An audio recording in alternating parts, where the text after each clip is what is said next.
So I just wanted to say thank you very, very much, Julia, for such a lovely introduction. And of course, to thank Paul Rosier and Kevin Fox for inviting me to be on this very esteemed panel and my fellow panelists. So thank you.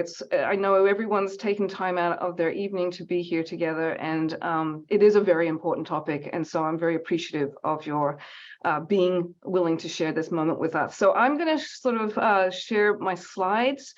Just bear with me for a moment. And I will get that up, I hope.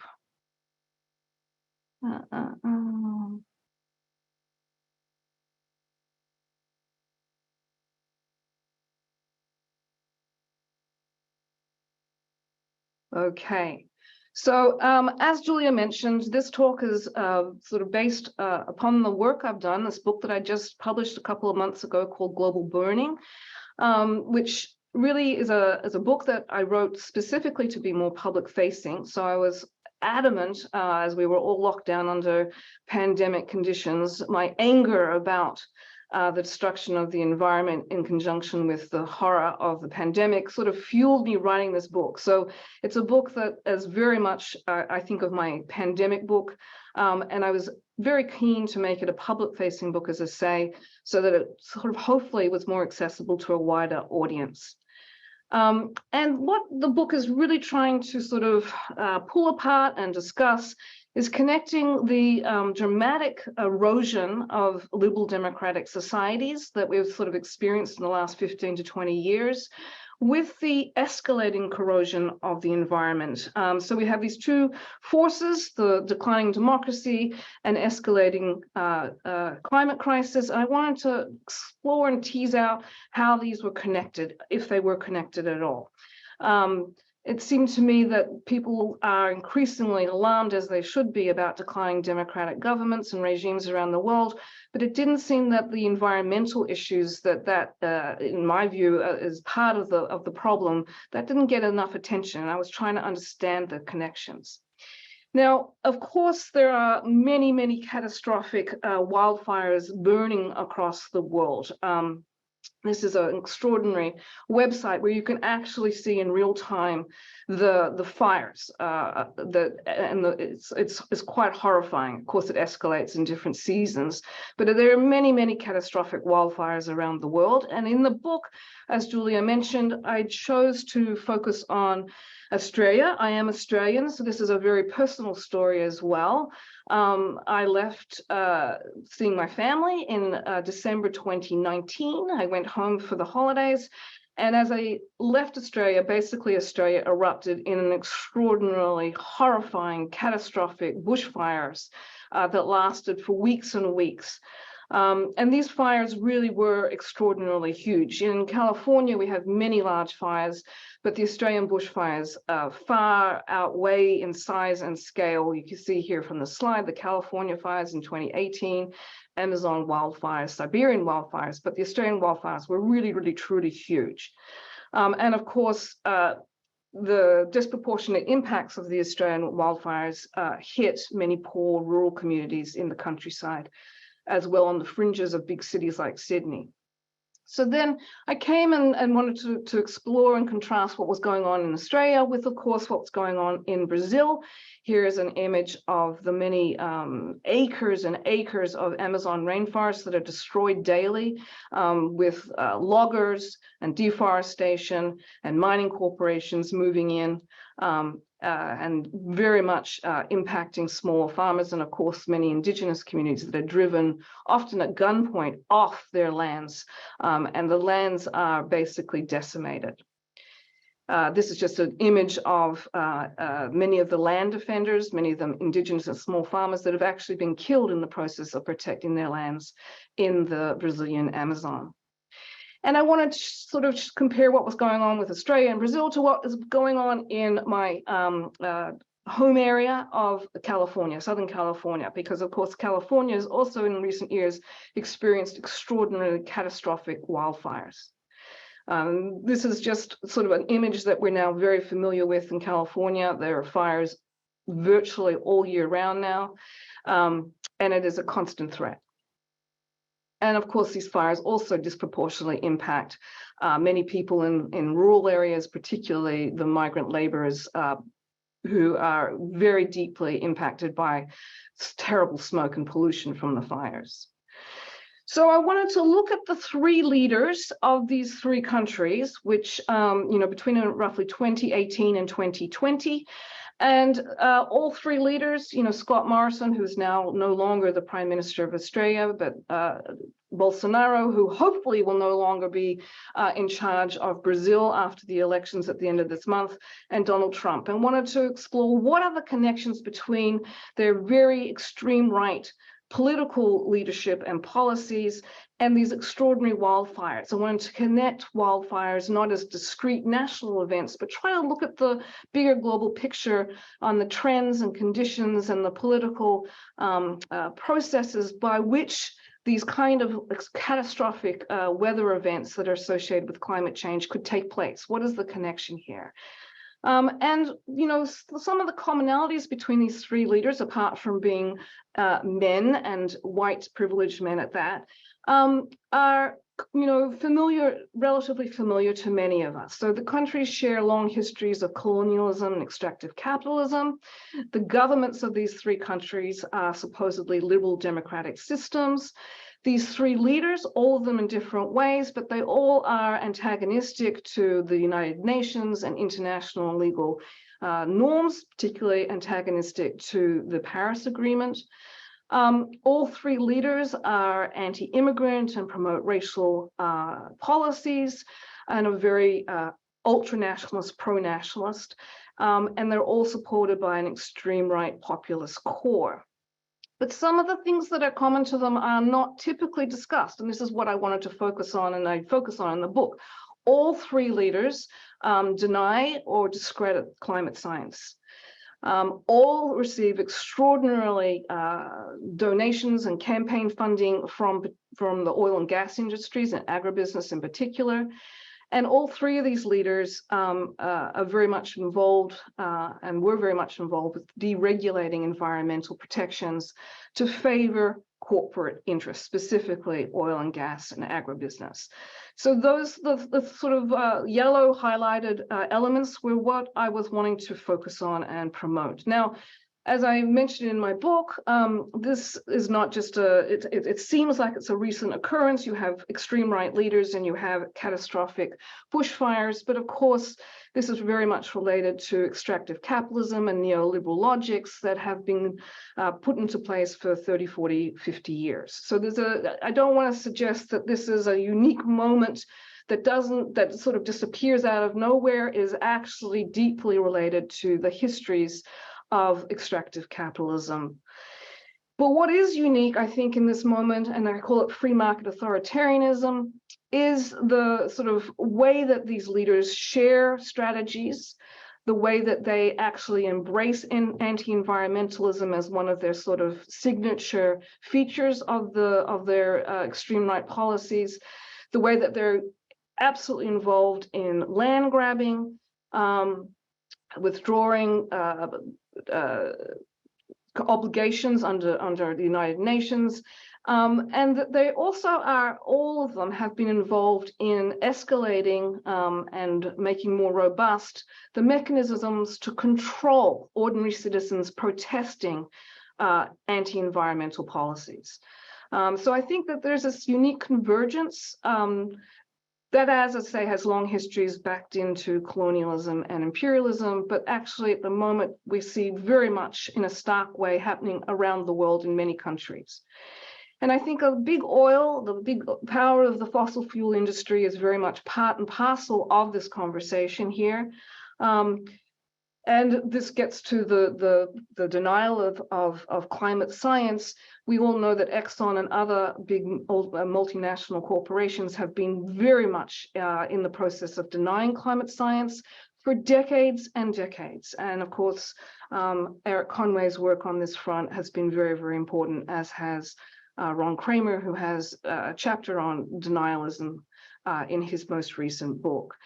And so it's the power of big oil where you see very much in Australia, the United States. It goes on in Australia as well and in other countries, but the United States is sort of the most glaring example in where you see the oil and gas industry basically from the 1990s on, very much contributing to campaigning and funding the Republican Party. And this is just a sort of graph where you can see the divergence around 1990, where there was a reasonable a bipartisan agreement about climate change, then a rapid convergence as the oil and gas industry basically finances and starts to embed itself deeply within Republican policies.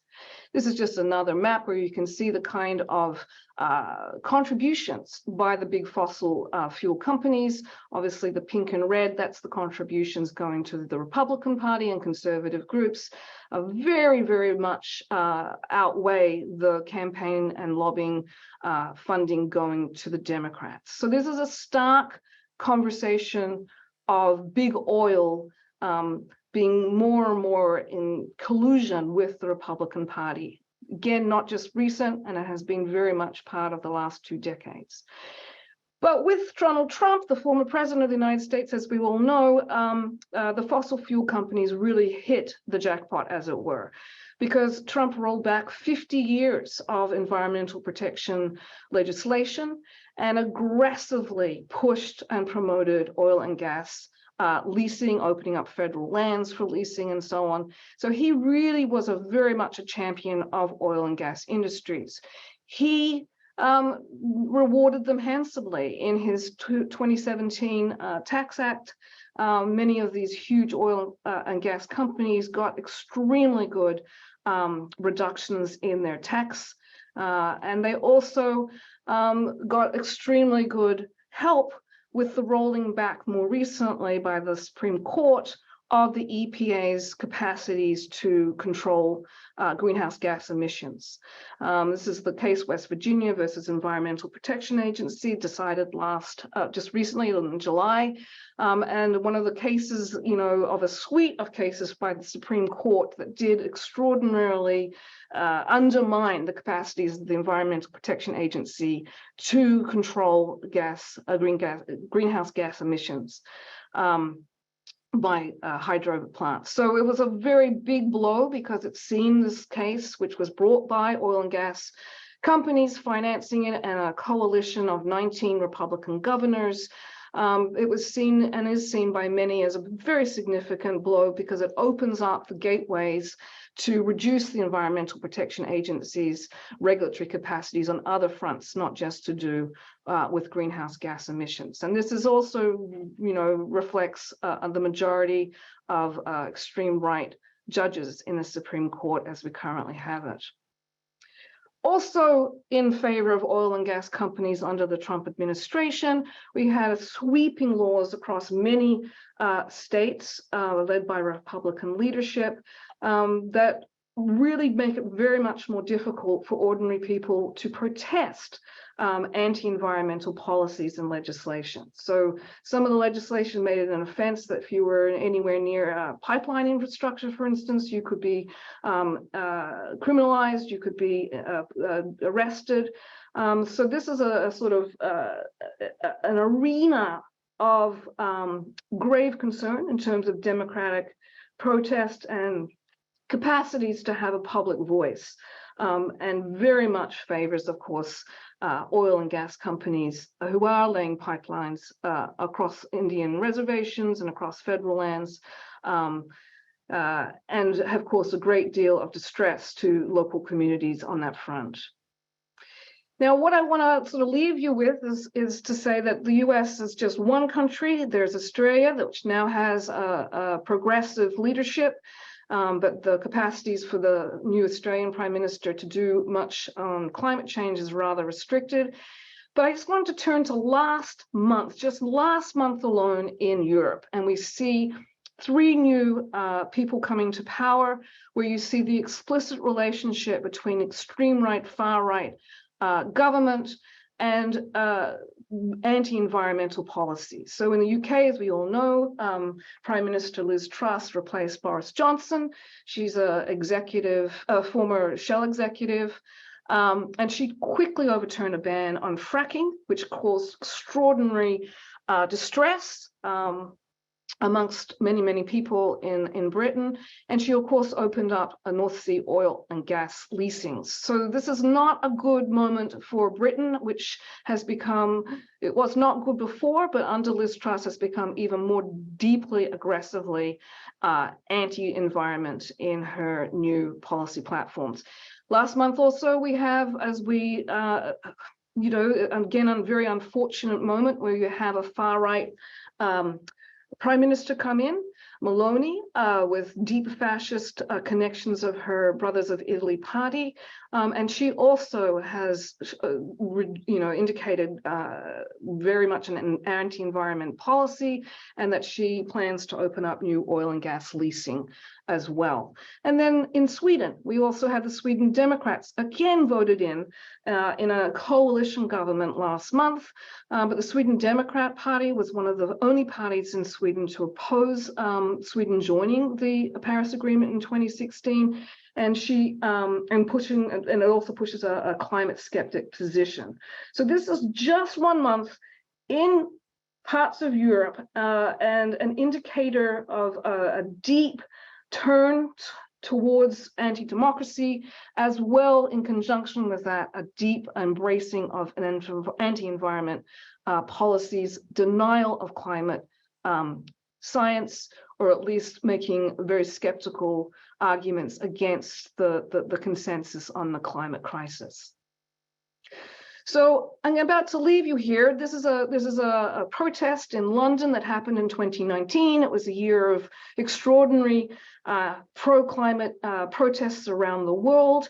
But this kind of public protest may increasingly become less probable, both in the United States, if the Republican Party, returns to power in the next national election.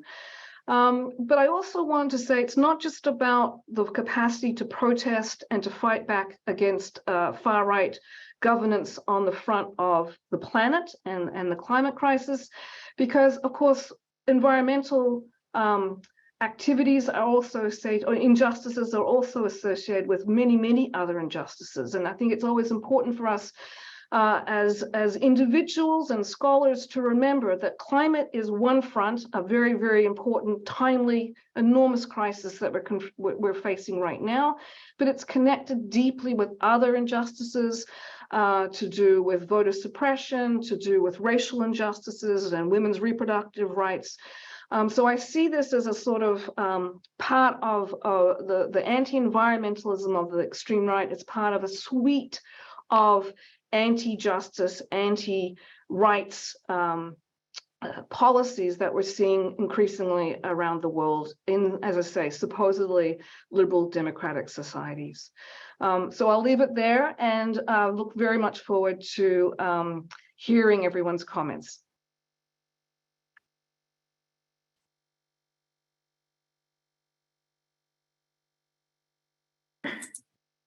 Dr. Conway, if you'd like to step in now. Hi, I want to thank Paul for organizing and for Julia for the wonderful introduction. You might remember more about my work than I do.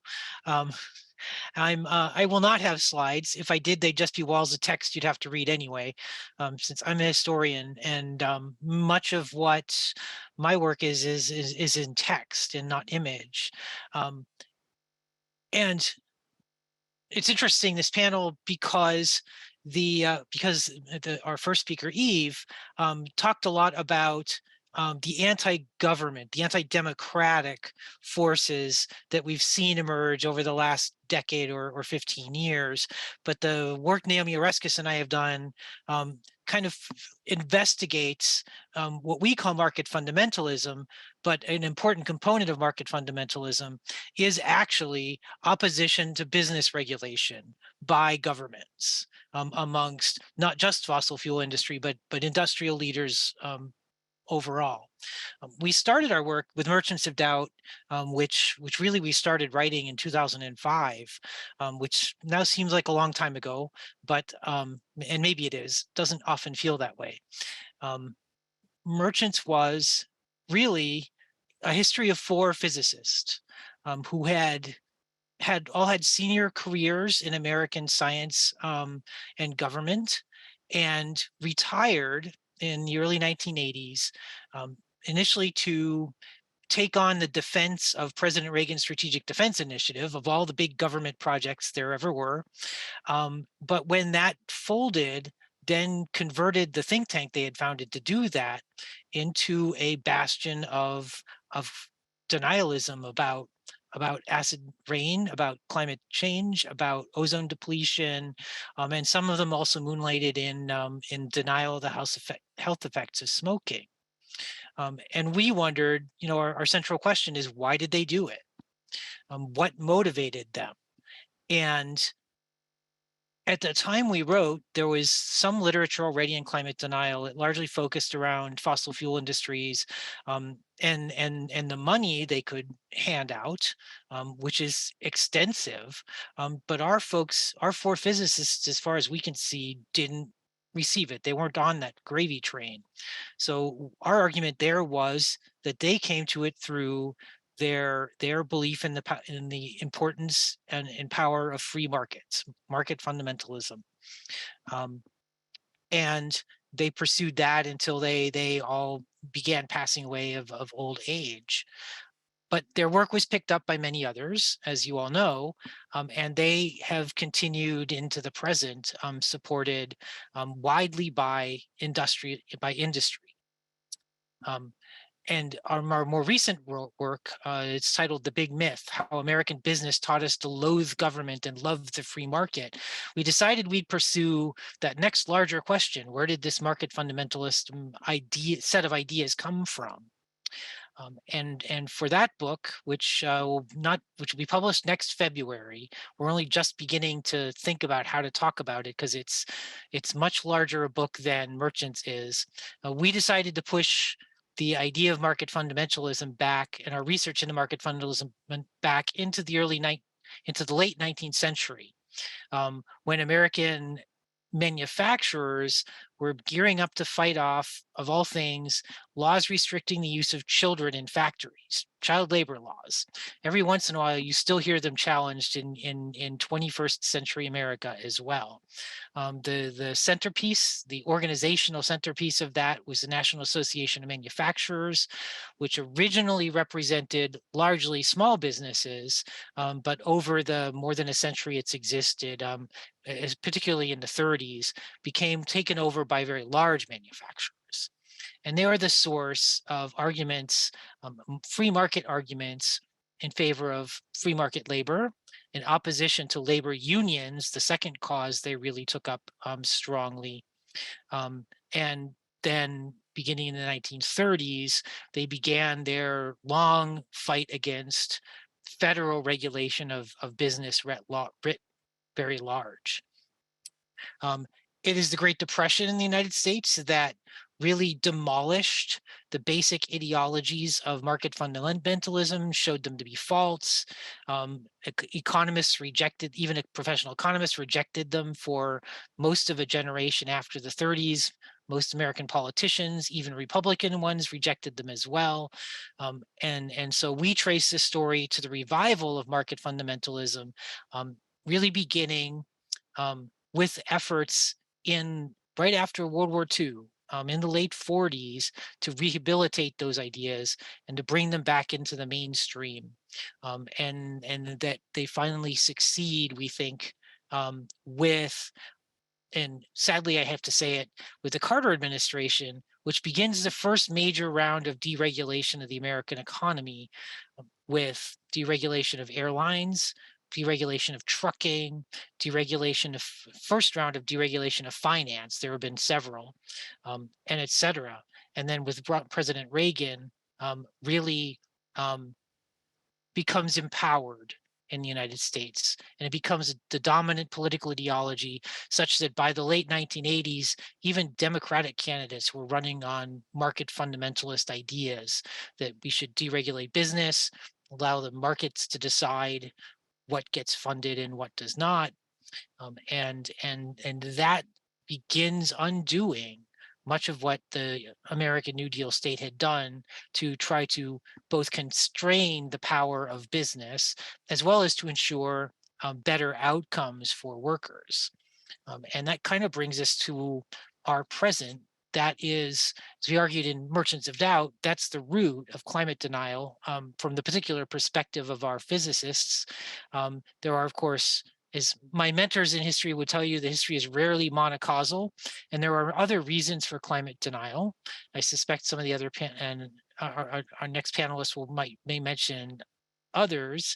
But from our perspective, market fundamentalism and its unleashing the power of markets and the power of corporations to restructure politics through donations and so forth are all of a piece. And we've tried to explain how business lobbyists were able to achieve the cultural power necessary to transform American politics in our lifetimes in ways that have allowed not just climate science to be denied, but many other kinds of science that stand in the way of business owners' ability to essentially do whatever they want.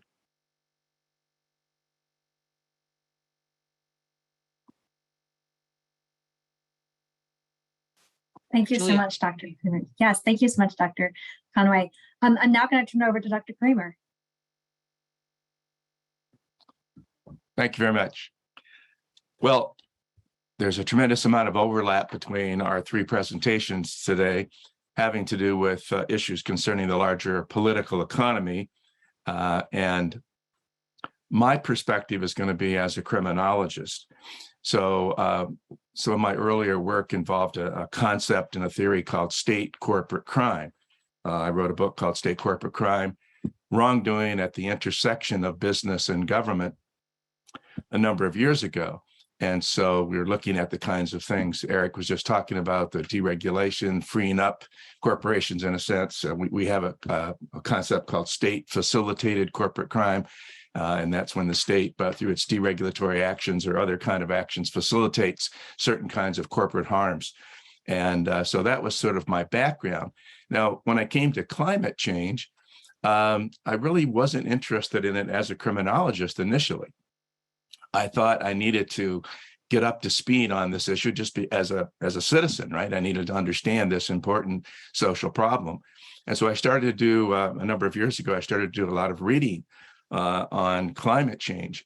But as I was doing that reading, just to inform myself to be a better citizen, I was struck by how often the people who were writing about the climate would use the concept of crime. It was everywhere. I mean, you couldn't avoid it. This was a crime. The fact that the George W. Bush administration didn't do anything for 8 years about the climate crisis. Copenhagen is a crime scene tonight, one person wrote after the 2009 conference of the parties fell apart and we didn't really get any kind of a deal. And over and over and over. And I started to keep a list, which I still try to add to today, but it's a humongous list of references to various actions taken with regard to the climate issue and using the terminology of crime. Now, what also struck me about many of these comments is that they were focusing on either things that corporations in the fossil fuel industry had done, right?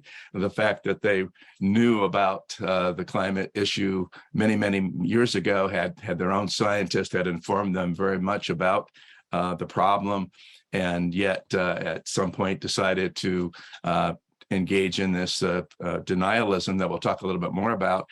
And also the fact that many of the criticisms using the concept of crime were directed at governments. Governments like the George W. Bush administration didn't do what they should have done, right? They had a moral and legal obligation to respond to the climate crisis. And yet they did not. So we talk about the crime of political omission.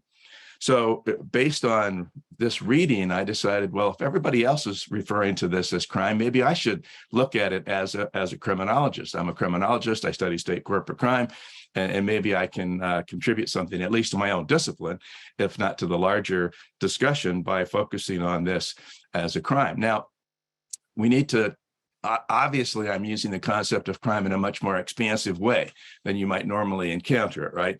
I'm a criminologist. I'm not a prosecutor. I don't have to go into court and prove that someone has committed a crime by violating a very specific statute and demonstrating mens rea and all of the things that a prosecutor has to do. But as a criminologist, I can look at it in a broader sense. And some people who have not looked at criminology might be surprised that criminologists don't agree about what the concept of crime is really all about. There's a really vigorous debate that's longstanding in our discipline about what crime means. One British criminologist said, to call something a crime is to register disapproval, fear, disgust, or condemnation in the strongest possible terms, and to demand urgent remedies. And this is the important part, but not necessarily the paying of criminal penalties. In other words, we can be concerned and condemn some behavior and not necessarily want the person that engaged in it to go to prison necessarily, but at least to be held legally accountable, that there should be some form of social control that deals with that harm. So crime is basically a contested, conflict-ridden concept that most people don't feel is uncontested or that it's consensual. So many criminologists operate with a very narrow definition of crime, behavior that violates the criminal law. That's what a prosecutor would have to follow. But other criminologists have argued that we need to look more broadly at other kinds of harms that are out there, broader social harms or human rights violations. And so there's a contingent of criminologists called critical criminologists who've argued for this more expansive view of crime. And I'm part of that group. And so I certainly looked at the climate issue from that broader perspective. In my book, I use the definition, proposed by Robert Agnew, criminologist down at Emory University. And he says there are three elements for crime. There's a morally blameworthy harm, right? That's there. It's a voluntary, intentional act without excuse or justification. And then that harm can be condemned by the public. Often it is, sometimes that condemnation varies to a large extent. The final element that he points out is some kind of state definition or legal sanction. Now, these are variables, right? The harm, the public condemnation, and whether there's a legal sanction or not, all of those vary quite a bit. And with most of the crimes that criminologists study, what Agnew calls the core crimes, all three are present, right? There's a morally blameworthy harm, it's vigorously condemned by the public, and the government steps in, passes laws against it, prosecutes people who violate those laws. And so there are core crimes, but Agnew says there are also unrecognized blameworthy harms. There are some blameworthy harms out there that are pretty severe, pretty serious, and yet often the public is not quite aware of those harms yet. And the state has not taken action to criminalize those actions. And so he says that we criminologists ought to look at some of those unrecognized blameworthy harms and try to bring those to the attention of the public and to get them dealt with through the legal system.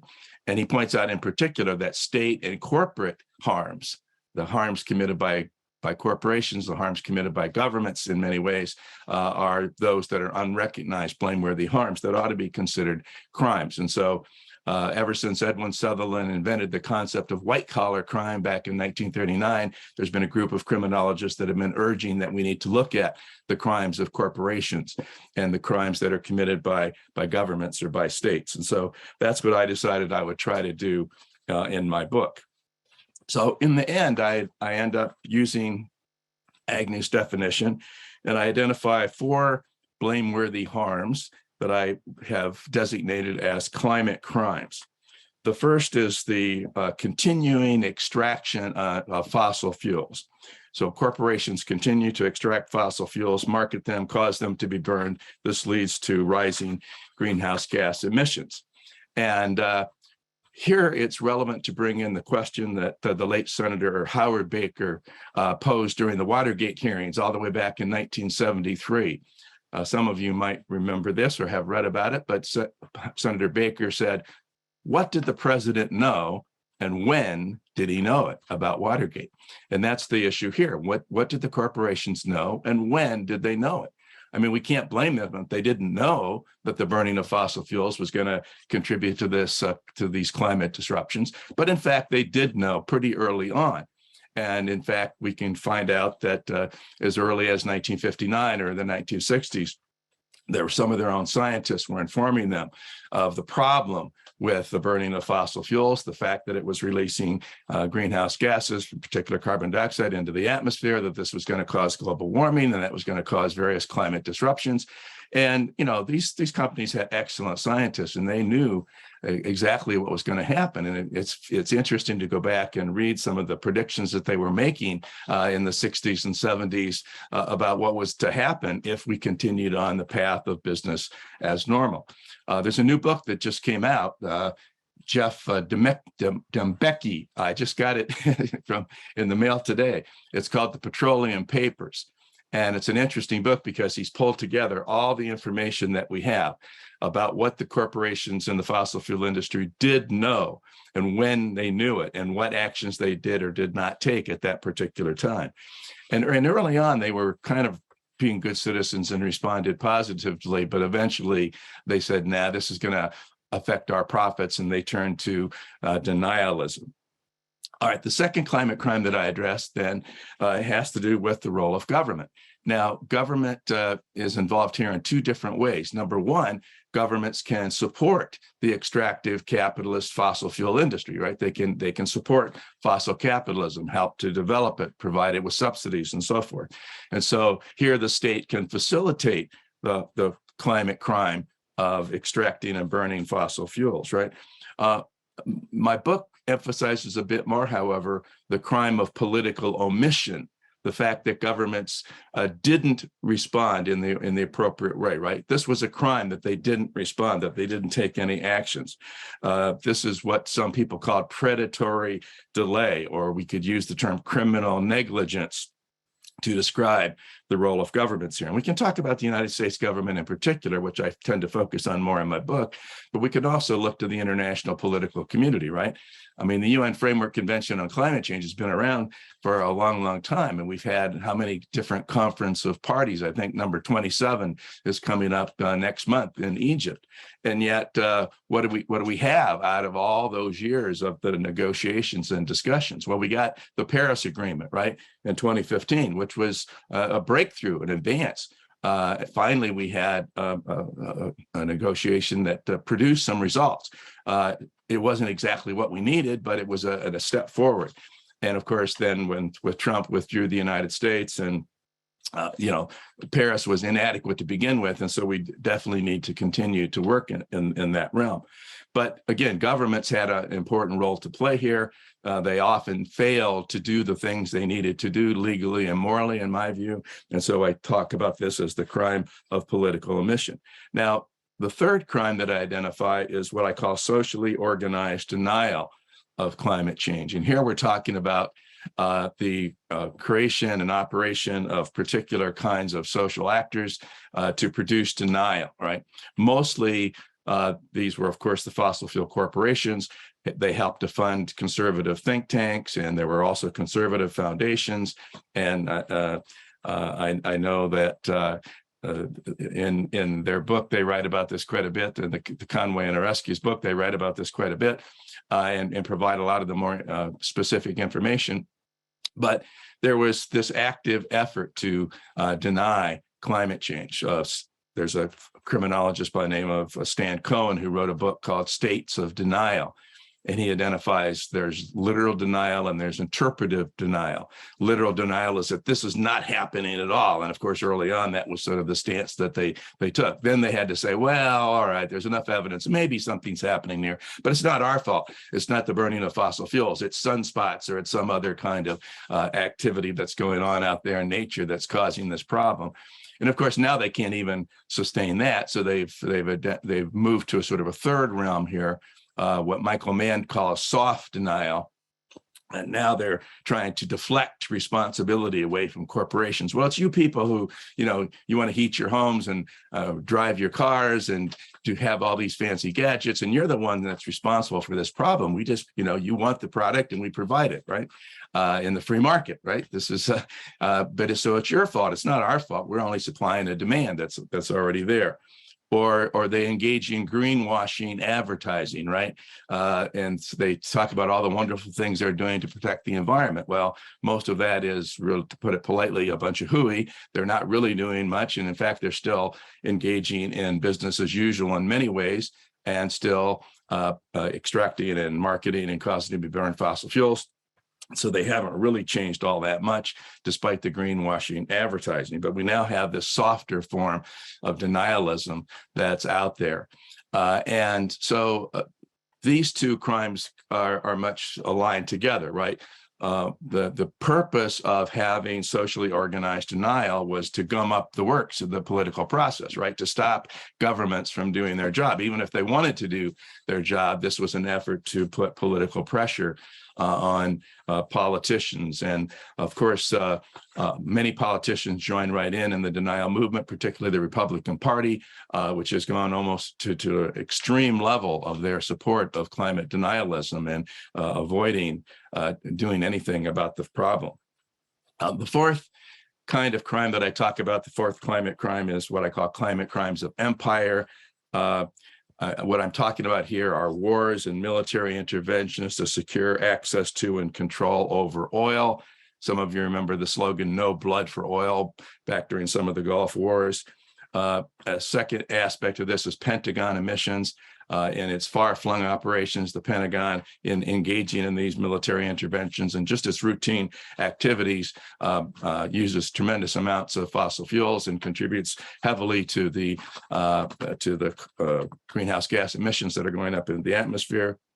And the final one I talk about is basically militarized adaptation, right? We already know that the climate disruption is underway. Certain things are happening already. It's going to get much worse in the future, but we have things to deal with right now. So we have to adapt to the climate disruptions that are already occurring.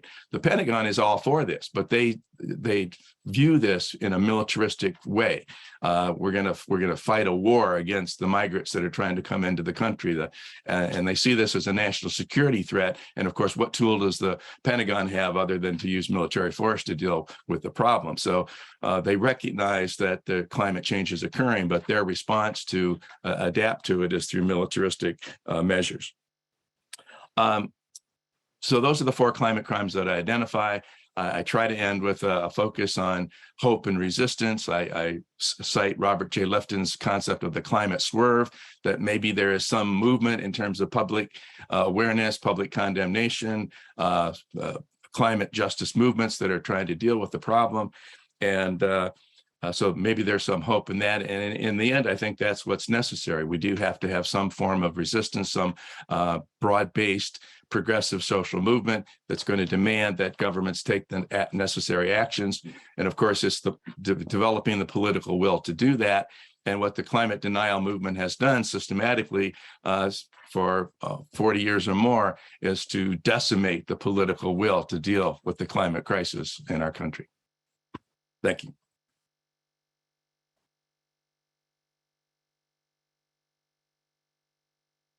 Well, thank you so much, the three of you, for sharing your remarks and your scholarship, which helps to illuminate the situation we're in, how we got here, and how we can understand it. It's so valuable to have these perspectives, reflecting on the structural problems in politics and economics and law that help to confound our ability to address the climate change crisis.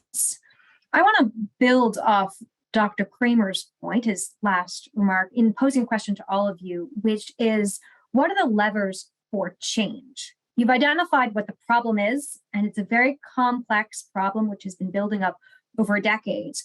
What are the levers of change that you see? And just to frame this question and help you tackle it, because I know it's a hard question, I want to identify different spheres in which you might see levers. So local levers or national levels, or levers that are in the realm of society or law? Now, Dr. Darian-Smith, I know you might might quibble over that distinction, but just to simplify it, where do you see levers within our legal and political framework, or levers in society, levers that are local level or the national level to help to remedy the problems you've all identified? Well, if I could sum up in an easy way some sort of solution, it'd be fantastical. I don't have an easy solution, except my response would be that there has to be concurrent mobilization at all levels of societal engagement. So we've got lots and lots of environmental justice organizations working translocally across countries and so on. So that's sort of the grassroots, bottom-up kind of percolation, which of course many, many young people are involved in, as we know. So that to me is a very important and dynamic arena of conversation that people are learning from each other across different, as I say, societies and cultures and values. I think that there's very important learning processes to be done from Global South organizations amongst Global North organizations as well, because we know that countries in poor areas are disproportionately hit by the climate crisis. So at a grassroots level, my students ask me these kinds of questions all the time. What can I do? What can I do? I think you can do lots of things in various ways. But I also think then there has to be pushed constantly, both on national leadership, because as Ron Kramer ended up, the political will of national leadership has basically been co-opted or compromised severely for decades to do something about the climate emergency. So I don't want to ever give up on a notion that people voting and participating in electoral politics I always want to say everyone needs to get out, everyone needs to have a vote to the degree that their vote can make a difference. I think it's very important to be engaged on that front. But I also then think the sort of third arena is non-state organizations, city chambers, mayors, so it's not just the top level of national leadership or just the ground level swells of ordinary citizens. It's also amongst the sort of mid-range institutions and organizations that do have the capacity, I think, to make a huge difference. And then, of course, internationally, there's another big conversation to be had about how one actually gives more oomph to things like the Paris Agreement and, gives some sort of capacity to encourage, if not implement, some sort of sanctions against countries that don't fulfill their obligations as promised under these international arrangements. That's a completely different conversation. That's very difficult. But I want to say it's many different ways of organizing and mobilizing and engaging, particularly because for many, many young people in particular, they're disillusioned with the democratic process. And there is a sort of general sort of sense of disengagement, which hasn't been helped by the pandemic. But I do think there's a lot that young people can do, we can all do, and then, it can be very, very modest in its original sort of initial implementation at the grassroots level. Thank you so much. Dr. Conway, do you have any thoughts on this? Well, to go off in, I guess, a very different direction, since my work is kind of the history of the idea of market fundamentalism, is that it's really collapsing in the United States. The current president isn't a market fundamentalist, and neither was his predecessor, right? Donald Trump was many terrible things, but he was not a free trader. And they both are coming from a position that that some kinds of activity by businesses need regulated, but they very much disagree on the kinds of activities that should be. But that, to me, the collapse of that idea is crucial for constraining the power of corporations in the future, not just fossil fuel ones. So I guess I see that as the good news. And I want to say to Eve, yeah, the non-state actors thing is very important. The idea that we can use non-federal, we call it in the United States, actors, state, local, et cetera, has always been the thing that I have focused on as likely to be the beginnings of the solution. We've seen investment in electrification technologies and renewable energies and so forth occurring outside the federal government by and large, but that's been enough to drive prices down enough so you start to see widespread adoption. So I see those as kind of being the glimmers of hope that we can make use of. Thank you. Dr. Kramer, I know you started to answer this question at the end of your remarks. Do you want to elaborate? Well, in her book, Eve talks about the need for global cooperation. And so I would come back to that level. You know, the UN Framework Convention on Climate Change, as flawed as it is and as non-productive as it has been, is still essential. I mean, this is a global problem. It can't be dealt with by any one particular country. And so we do have to have a strong global treaty that's going to drastically reduce greenhouse gas emissions. We're far from getting that right now. One of the problems with that is that the United States has to take the leadership, right? I mean, historically and cumulatively, we're the worst offender, right? We've thrown out more greenhouse gases than any other country, and we're looked to by many as a global leader. For good or for ill, but if the United States doesn't take a strong lead, I don't think that this happens. I don't think we get the global cooperation. I don't think we get the treaty that we need. And of course, when we look to our own domestic politics, then how are we going to get there, right? The way we're divided in our domestic politics, with the Republican Party being such an extremist party. I mean, there's no other conservative party in the entire world that's as extreme as the current Republican Party.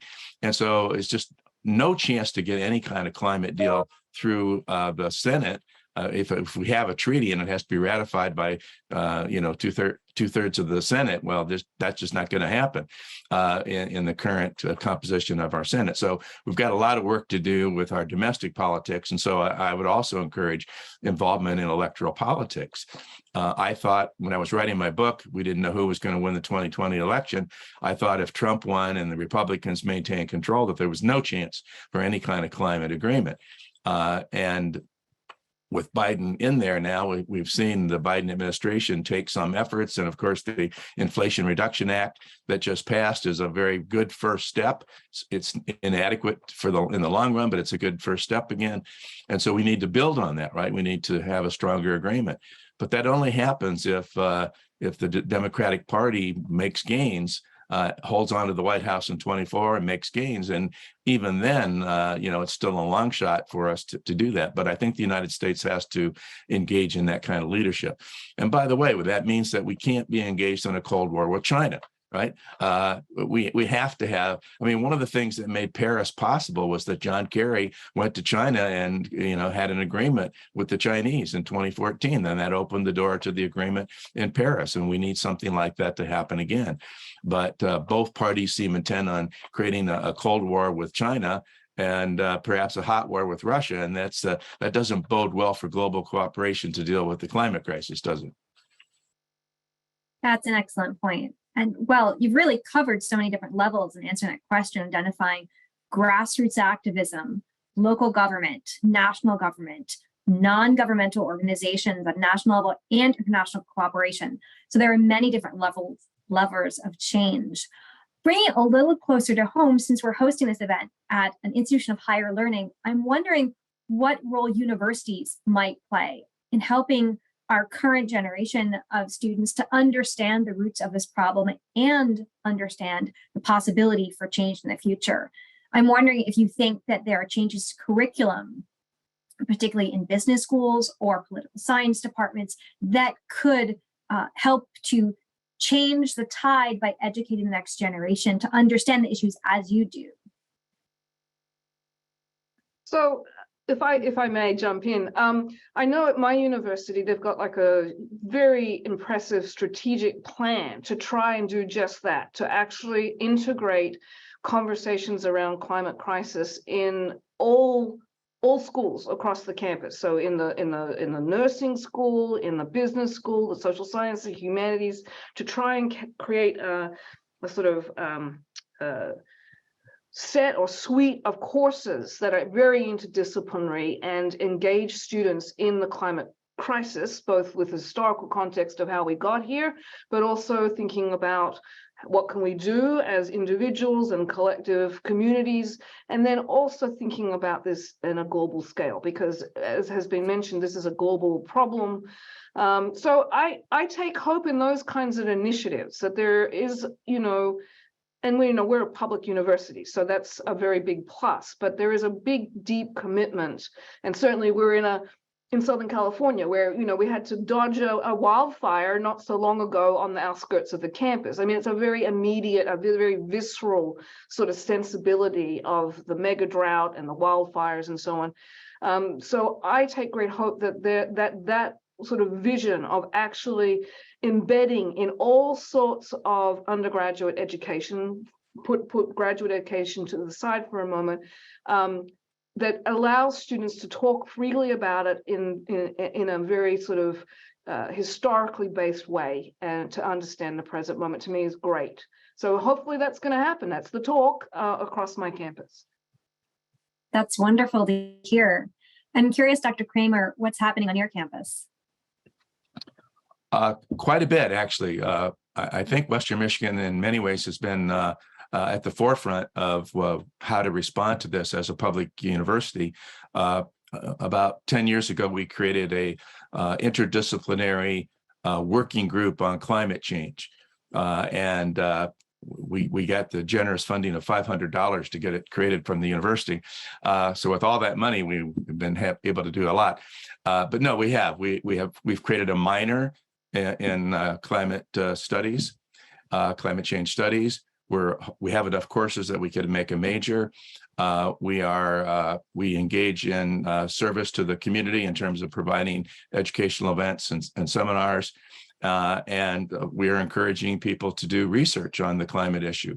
So that's what we're supposed to be about, right? Teaching, service, and research. And we try to encourage activity with regard to climate change in all three of those areas. And the interdisciplinary nature of our working group is really, it's fantastic. I mean, I've learned so much from my colleagues.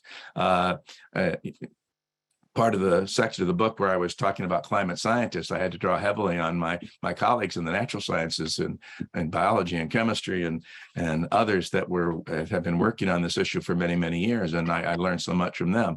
I hope I've been able to provide, from a social science perspective, some insights for them to incorporate into their teaching on this subject. So I think that interdisciplinary approach at the university is very important. One other thing that we've done is we've become involved in helping to create a climate crisis coalition within the community. And so my colleague Denise Keel in the political science department was instrumental in getting this coalition going. There's about 30 different groups in the Kalamazoo area that deal with the environment in one fashion or another, and they've all been brought together in a coalition to focus on this issue. When we hold First Friday meetings and try to sponsor a different topic each time and create opportunities for action to be taken at the local level. That's excellent. And it's a great model for the type of grassroots activism that Dr. Darian-Smith talked about as one of the levers of change. Given how many obstacles there are, however, obstacles that you pointed out in our political system, in our mentality around the free market, in the legal system, which doesn't hold people accountable for these climate crimes, I'm wondering if you've seen any positive change in the past couple of years. Are you directing that at me? And to the whole panel, is there, you've emphasized the roadblocks, but is there anything positive that you've seen recently? Sure. Well, yes, if we just remember one of my variables in terms of talking about crime had to do with whether there will be any kind of state definition or legal sanctioning that's going on, or any kind of legal accountability.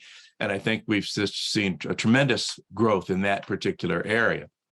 So Ted Hamilton has a book called Beyond Fossil Law, and he's pulled together all the different efforts that are going on in different legal realms. And just this morning, I happened to notice that the state of New Jersey is suing all the major fossil fuel companies in New Jersey for the harm that they've caused to the people of New Jersey, because they knew what they were doing was causing these climate disruptions, and they didn't do anything to stop it, and therefore they should be held liable and pay compensation, damages to the citizens of New Jersey. So, and they're not the only state that's done this. So I think we're seeing a lot more action on the legal front to deal with this. And I also think that we see rising public condemnation of the fossil fuel corporation. So those two aspects of my variables, when I started, I didn't think those were very strong, but I think over the course of my work, both of those areas have increased dramatically. Recognition of the blameworthy harms and efforts to try to do something about it, in particular through law. Mm-hmm. That's great. Go ahead. Can I just add to that conversation in law? Another arena that to me is very, very exciting is increasingly the traction of the rights of nature conversation. So, for instance, in Australia and other places, there's emerging sensibility that rivers and forests and so on do have a right that can be defended in court. So this is a whole new world opening up in jurisprudence and thinking about decentering the human subject and acknowledging the non-human subject to have legal standing and using those legal mechanisms to push back on behalf of biodiversity and so on, but really targeting fossil fuel companies, big deforestation companies, agribusiness and so on. So there's absolutely the opening up of what is considered a crime, which to me is a fantastically exciting area, but also what is considered a legal subject with legal rights. That is very, very interesting and increasingly becoming recognized and acknowledged within more, Western countries. Mm-hmm. Yeah, that's a great point. Dr. Conway, I had a question for you, which is a bit more tailored to your particular research in looking at the origins of climate denial. I was curious, in your research process, if you had difficulty uncovering the information that people had denied. That is, there are often black spots or dark spots in an archive, and you were specifically researching the subject of information that was meant to be suppressed or distorted. So I'm curious, in doing your research for the Merchants of Doubt, and I know you've built on that, did you face any challenges in the research process? We were only able to do it, and the whole idea came from the fact that I accidentally stumbled kind of into the key body of literature of archival records on which the book was based. I was interested in. I was working on a history of atmospheric science in NASA under a contract before I worked for JPL, and I was in Bill Nierenberg's papers at the Scripps Institution of Oceanography, because I wanted to see what the NASA Advisory Council, he had been telling the NASA Advisory Council for the next NASA Earth observing missions, okay? And NASA headquarters hadn't wanted to give them to me because they're privileged. So I got them from his papers. And then I had some free time and I saw these folders of correspondence with this think tank that he helped found, it turned out, the George C. Marshall Institute. And I already knew who they were. And I thought, well, what has this guy got to do with these clowns? And those papers told me. So I knew at the beginning of the project a lot of what I needed to work with already. I would expect not to be so lucky in my future. It's just that kind of serendipity happens once in a lifetime, maybe. But we didn't try to pursue corporate records, partly because these guys didn't work for corporations. They worked for themselves essentially via their think tank. But also because, Naomi and I are historians of science and technology, you can't generally get business records. It's very difficult. You have to be an insider in a lot of ways. So we didn't run into that, but it's at least partly problem but it's because of the way the book came about to begin with. We already started out knowing roughly what we had. That's great. I know the conversation has already shown how much overlap there is in your research and work. I'm curious if you have questions for each other at this moment. If you're noticing interesting synergies in your work.